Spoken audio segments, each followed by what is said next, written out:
wanted to bring him home because we always had a goal to live somewhere warm. So we were living in Michigan at the time. So it allowed us to pick up and once I brought him home from his job, that was what I said. He always said, well, then it's my goal to help you do that. And then we were able to move to Texas. And so that was kind of the freedom it gave us. And we were able to do that and continue to raise Jordan. She had a stay-at-home dad to go along with the stay-at-home mom. And one of the other things that it did, right about the time that we became marketing executive shoppers at Melaleuca, my parents, they were retiring. And my sister wanted to come home as well. She was an attorney. She had left her job to come home. And my mother-in-law was retired. So those were some of the first people that we talked to that became shoppers. They actually started building businesses. So my parents advanced, in their retirement years, started at retirement to executive director 3, my sister executive director 2. My mother-in-law started building her business at the age of 70. It's never too late. Let me just tell you, it's never too late.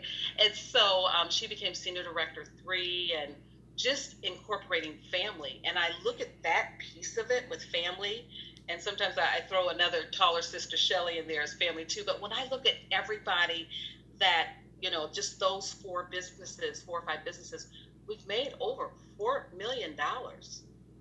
It has been, I just always have to almost pinch myself to see what this has done for my family, my parents. My mom always corrects me. No, not 700,000. We've made almost $800,000. So truly, it has been a blessing for my family, and just to be there with my daughter, help her, get through college, all of those things. It's been wonderful. That's great, Jill. So tell me, while I have you, this crazy year of 2020, give us your perspective on how best to add names to your contact list or approach others during this year. How have you noticed, what have you changed? Yes, well, and when I always tell people, okay, you have to start your contact list. And sometimes people are, they'll put 5 or 6 names on their list. And I'm like, first of all, you know more than that. And I start giving them some suggestions because they're thinking about those 5 besties, their good friends, their family, all of that. And I'm like, no, you know more than that. So you have to dig deep. And I know, even for myself, after 19 years, I'm still adding names to my list. And, first of all, I give them some memory joggers. We have to think about, I just enrolled somebody I went to elementary school with. So she was really in my warm market all this time. Where did I find her? I saw her on Facebook. It was a memory jogger. So I tell people, first of all, you're putting names on your list. Who do you work with? Who did you go to high school with, college with, elementary school with? Who's at the gym? Church, neighbors. Who do you do business with?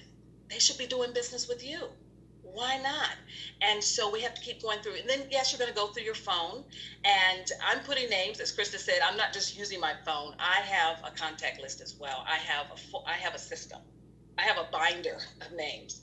But then you're going to continue to add those names. And, I go through my phone still. I start in the A's and the B's. Who do I need to go back to? Who haven't I added to my list?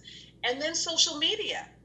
I'm just scrolling through. Those are memory joggers. And I'm not pouncing on people. I'm not like, oh, social media. Oh, so-and-so.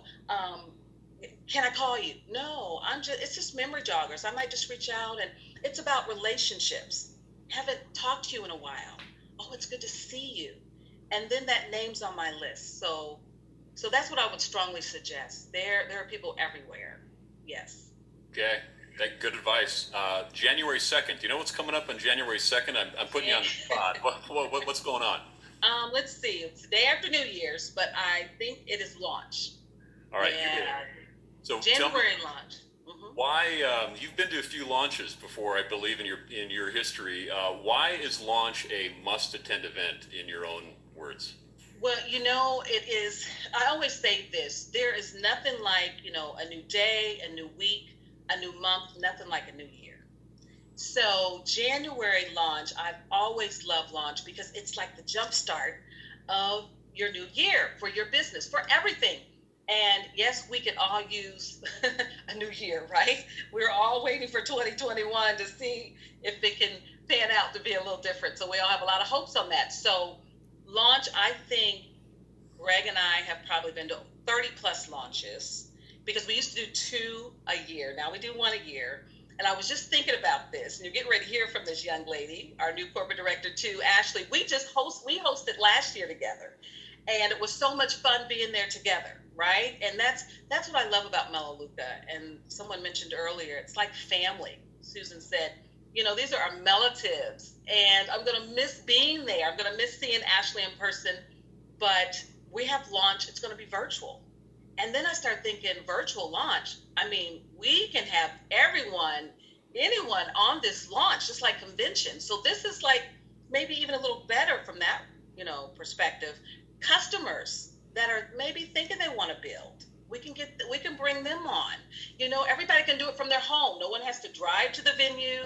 They don't have to find parking. They don't have to get babysitters. Maybe you got to find something for the kids to do, constructive while you're there, or whatever that might be. But this is an opportunity to really just flood the Zoom. I hope you got a huge Zoom line. I see we have over 6,000 people on here today. So we have to be ready for that. So it's a great opportunity. And one of the things I want to think about, I think about last year too. There was this young lady I had